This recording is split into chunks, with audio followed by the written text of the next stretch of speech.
Okay, hey everyone, to an episode of On the Wrist from Off the Cuff to have a really cool review for you guys from the brand Nivada Grenchen. Originally founded back in 1926 and later revived in 2018, the core idea of this resurrection was really to respect as much as possible the original designs and stick to authentic specifications while offering robust modern upgrades at relatively affordable prices. Now, in terms of the type of watch, I'd consider this an everyday adventure watch. Some key characteristics and design language when you're looking for something that will fit within this genre. Of course, you're going to want something that is sporty, legible, and tough. This is the Ace Super Antarctic Polar, a 50-piece limited edition collaboration with Amsterdam-based Ace Jewelers, featuring a white dial and orange seconds-hand combination that perfectly honors the line's adventurous heritage. The Super Antarctic is the not-so-distant cousin of the original Nivada Antarctic collection launched in 1950, which rose to fame when it was used by members of the U.S. Navy's Deep Freeze 1 task force during their expeditions to the South Pole from 1955 to 1956, where it was noted as being reliable and robust enough to perform in the most extreme conditions. You can get this as long as it's still available. Again, this was limited to only 50 pieces, and I was fortunate enough to secure unit number 40 for 1,155 euro, and that is including VAT, so it would be slightly less, of course, if you were to order and not be shipping within Europe. I have reviewed, of course, the classic release of the Super Antarctic without the polar dial, and I have to say I was really excited when I saw this, just because I think this color combination really just pops. So with that said, let's go ahead, zoom the camera out, get this piece in hand, and take a closer look. Okay guys, now what a looker this piece is. It definitely has the style, the iconography, of course, going back to those adventure watches of the early 50s. So very, very cool. It has a 38 millimeter diameter and an 11.5 millimeter thickness, and that is including that beautiful proud sapphire crystal, as you guys can see there. Also only 45 millimeters lug to lug, so it's going to wear really well and compact, even if you do have a smaller wrist. And then, of course, if you want to count the ultimate end there, due to those male end links that do slope down quite well, I think it only comes in at right around 50 millimeters if you do want to measure that. But I would say, you know, I'm kind of iffy on even considering that measurement, just because of the amount of slope that does come down on here and the relatively short actual case lug to lug. You know, I wouldn't want that to kind of detour anyone from giving this one a try. Now, that sapphire has an inner AR coating and it is double domed, so you can see if I get it at a harsh angle, you're really only going to get distortion at the very far edges, and it's going to stay very, very legible, which I really like. Now, getting into the crown, it is a nice screw down crown that is signed, as you guys can see, and although you can't see the movement because it has this beautiful medallion, as you guys can see, this golden medallion, which is very authentic to the original as well as the standard releases, kind of reviving that level of authenticity. Behind that, you'll actually find a Swiss automatic Soprod PO24, which is pretty comparable with the ETA 2824, with a 38-hour power reserve and a 4 hertz sweep, so 28,800 vibrations per hour there. And then, of course, it does have that solid, applied gold emblem on the back, which I think is really nice. Getting into this dial, guys, glossy white dial, applied indices, polished hands, no date, so very nice and symmetrical, guys. Very, very handsome. It does have Swiss Superluminova, which glows green, and also 10 atmospheres or 100 meters of water resistance. Now, in terms of this bracelet, it does have a 20 millimeter lug width here, and it has a solid beads of rice bracelet that has been updated and upgraded since the original Super Antarctic that I originally reviewed. As you guys can notice, there's more of a dramatic taper, which tapers from 20 millimeters to 16 millimeters. It does still have that screw link construction, which is great, but now it has this beautifully done milled push button clasp with a nice milled, of course, folding section as well, and then all of these manual micro adjustment positions. Of course, it is a manual micro adjust, but I think with the slimness and the way everything flows, I'm totally okay with that, especially when it comes to the overall more vintage aesthetic that they're really working to recapture here. So very, very nice. Of course, I've got some fingerprints on there, but other than that, you guys are noticing this is just a really handsome piece. It actually does come with a bonus 20mm orange NATO strap, which I can grab really quickly here.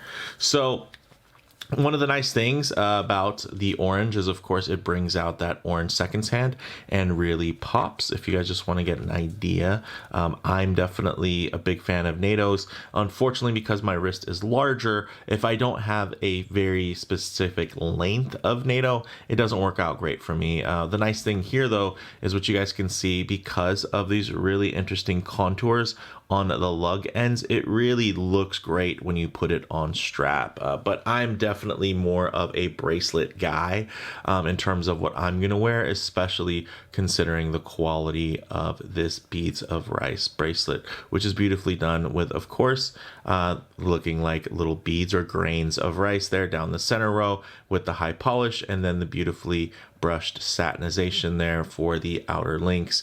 I think this is a real winner in terms of the looks department. But with all that said, let's actually get it on the wrist and see how it wears. Okay guys, as you can see on my 7.5-inch wrist, this wears just beautifully. Of course, if I do get my wrist a bit too close to the lens, you're going to get some perspective distortion. It's going to seem much larger, but I do want to show you guys some details in terms of how nicely this lays on the wrist. Really perfect for every day, as well as thanks to some really nice comfortable ergonomics, it does make it really great for adventuring, because you still get great range of motion, and of course you're not being overwhelmed or weighed down. But one thing I like to do is keep my wrist nice and low, and then just bring in the frame just a bit, so you guys can still get a truer aspect ratio of how this will lay, but just of course a more detailed look. You can see how nicely centered that is on my wrist, and it's a great size. Even though I do have a larger than average 7.5-inch wrist, you can see that it's actually quite thick. It's more of a round wrist versus a flat wide wrist, so I do have to be quite mindful as well about the way watches wear in terms of the lug to lug, the overall case proportions and everything. And I have to say, they really just dialed this one in beautifully. I mean, look at that. I'm really enjoying the distortion. It doesn't affect legibility, but it just gives you that little bit of extra play against that stark white dial, or at just the edges of this really nice sapphire crystal, which doesn't have any hint of milkiness to it. You can just see the light play and just distort around that outer minute track there, giving you a lot of fun, and actually unfortunately hides the Swiss made stamp there at the bottom underneath the 6 o'clock, but you can see that it is there, but it will be obscured in a lot of different angles.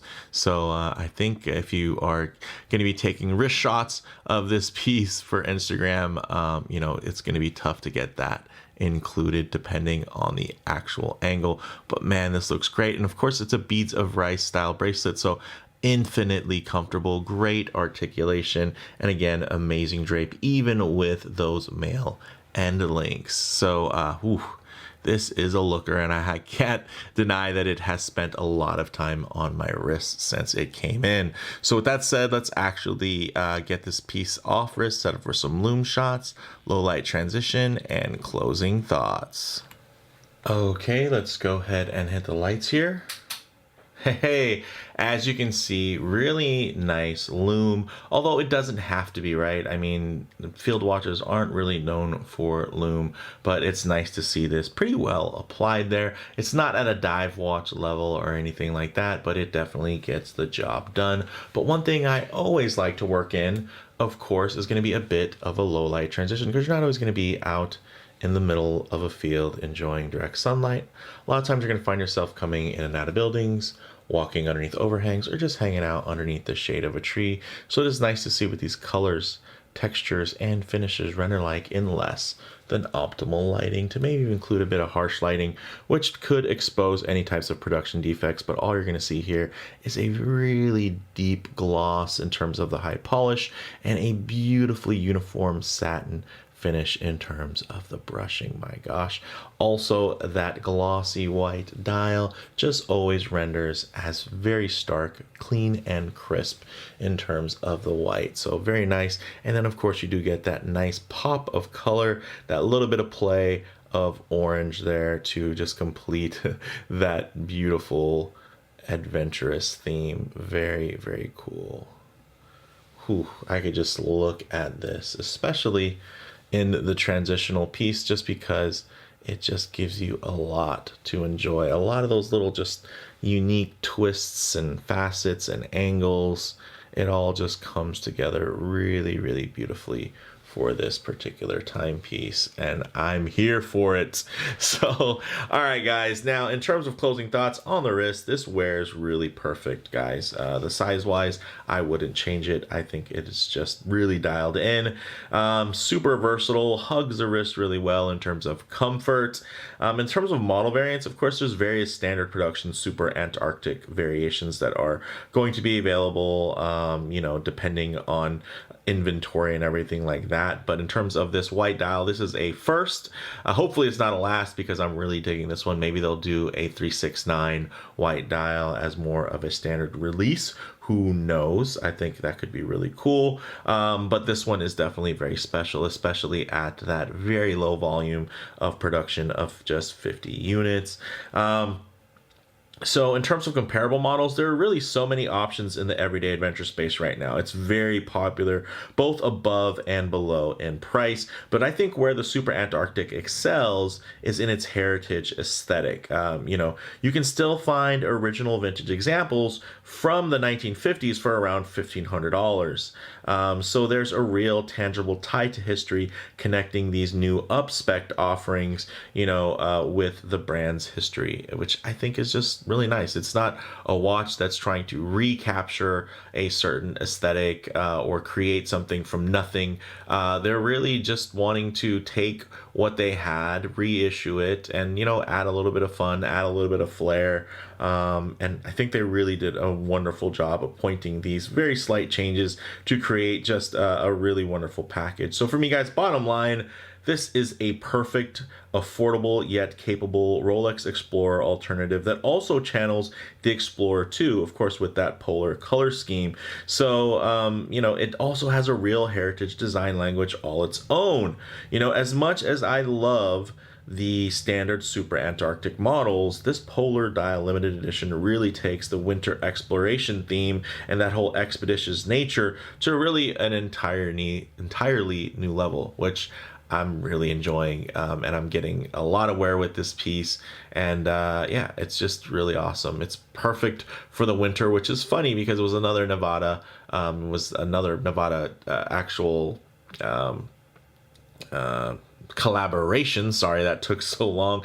That was probably like the perfect summer watch, which was the Chronomaster Big Eye Yachting, which was an actual collaboration with you know, another dealer. So that one was really cool for the summer, and this is kind of like the perfect winter jewel to put next to it. So I'm enjoying this one a whole lot. If any of you else out there were lucky enough to snag one, let me know your experiences down in the comments below. If others who are interested have any questions, absolutely feel free to fire away and let me know what you all think down in the comments below. If you liked the video, please do a like, and if you haven't already, please subscribe for more content just like this. Thanks, guys.